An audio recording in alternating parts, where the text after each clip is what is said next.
L'alpinisme est l'art de gravir en autonomie des sommets et des parois en haute montagne, en terrain rocheux ou glaciaire, en utilisant des techniques adaptées, du matériel et des outils très spécifiques. Mais l'alpinisme se caractérise aussi et surtout par une culture partagée, faite de savoirs et de savoir-faire. De tout âge, amateurs et professionnels, femmes et hommes, les alpinistes pratiquent leur art selon leurs conditions physiques, leur niveau technique et leurs expériences acquises sur le terrain. L'histoire commence ce mois d'août 1786. Paccard et Balma foulent la cime du Mont Blanc. C'est le début de la conquête des hauts sommets d'Europe.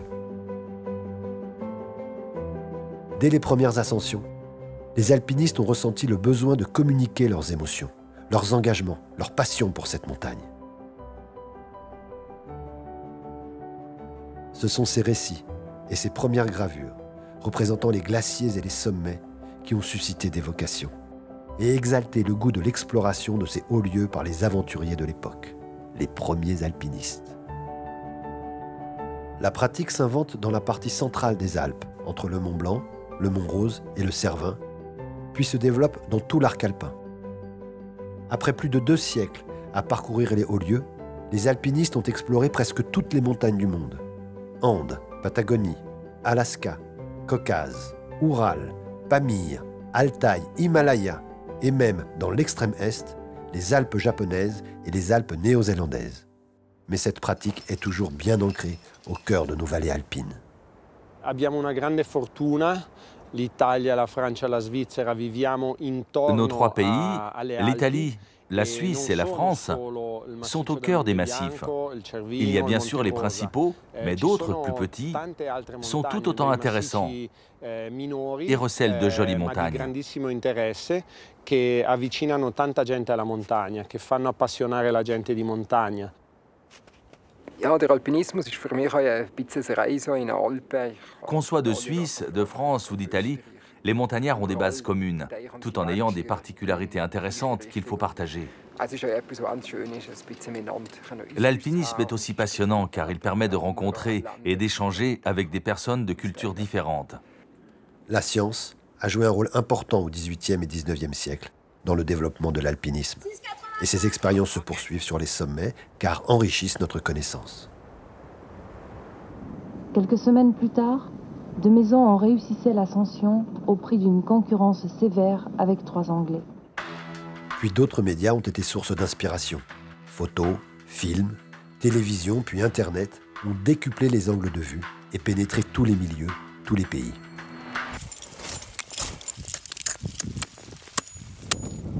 J'ai jamais fait la distinction vraiment femme-homme.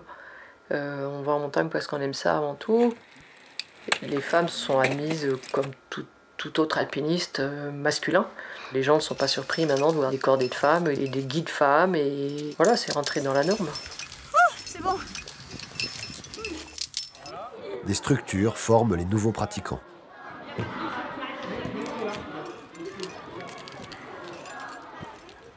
On va pour l'instant, dans un premier temps, en tout cas demain matin, se concentrer sur l'aiguille du génépi. On va essayer de mixer un peu les cordées, un leader qui est capable de gérer la course en entier et puis quelqu'un qui suit. Bah, quand c'est plus raide, tu vois, tes pieds. La transmission est un des fondements de l'alpinisme. Certes, elle passe par la culture dont les musées sont la partie émergée de l'iceberg, mais cette passation s'exprime tout là-haut, entre les individus reliés par la même corde. Voilà, ça c'est une bonne solution. Regarde ton pied gauche et regarde tes pieds là. Ouais.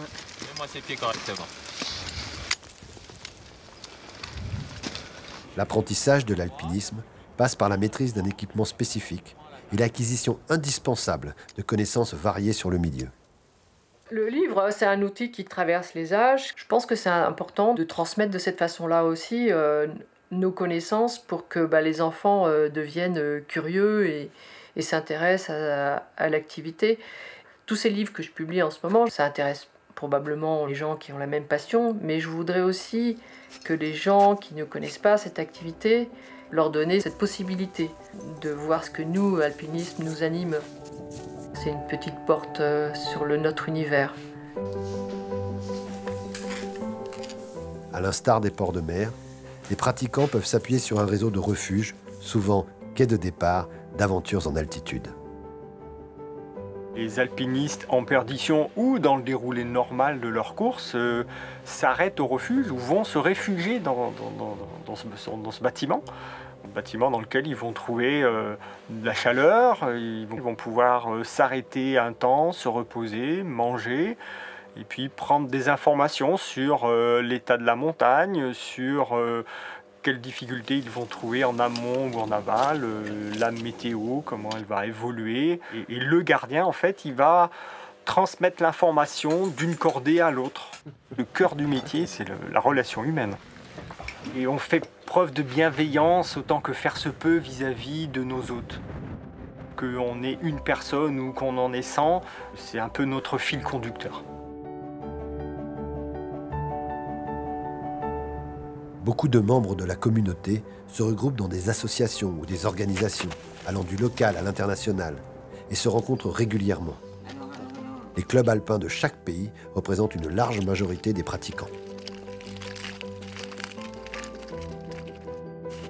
Les guides professionnels ont tous un brevet d'État suivi d'une formation continue. Ils sont membres de structures nationales.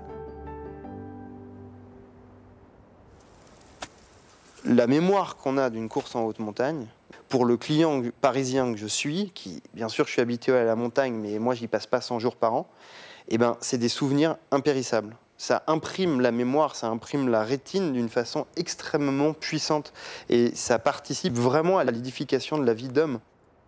Il lavoro di guida è un lavoro di passione e questa passione non c'è solo per il lavoro. Ma passion pour la montagne dépasse le cadre de mon travail de guide. La passione di voler fare montagna.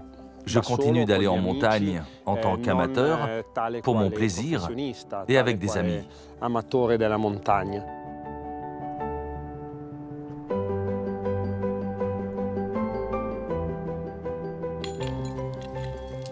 La cordée symbolise la très forte complémentarité de ses membres, liant leur destin dans la maîtrise des difficultés pour la réalisation d'un objet commun. La verticalité est une caractéristique de l'alpinisme qui démontre son originalité vis-à-vis des autres activités de montagne. En montagne, j'ai découvert la liberté. Plus de contraintes, plus d'obligations. J'ai compris qu'en montagne, nous étions responsables de nous-mêmes.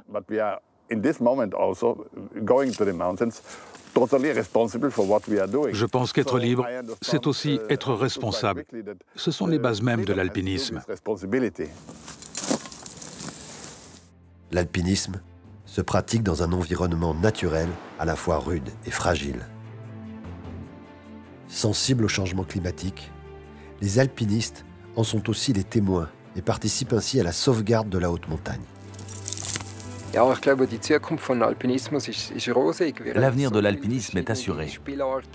On peut se spécialiser dans les différentes disciplines, ou comme nous, les guides, on peut pratiquer la polyvalence suivant les saisons de la montagne. Well done, summit of Matterhorn. Thank you. Après un énorme effort, on arrive au sommet, il y a une sorte de délivrance du corps qui vous apparaît. On lui a fait confiance pendant des heures et des heures et des heures, et au moment où ça s'arrête, il y a une sorte de tassement du corps qui délivre quelque chose de nouveau, qui peut s'appeler tout à fait même la joie, et qui, elle, est alors spirituelle, puisqu'elle est vraiment presque détachée du corps. En 1977, une sonde Voyager est envoyée vers les confins de l'univers à la rencontre d'éventuelles civilisations extraterrestres.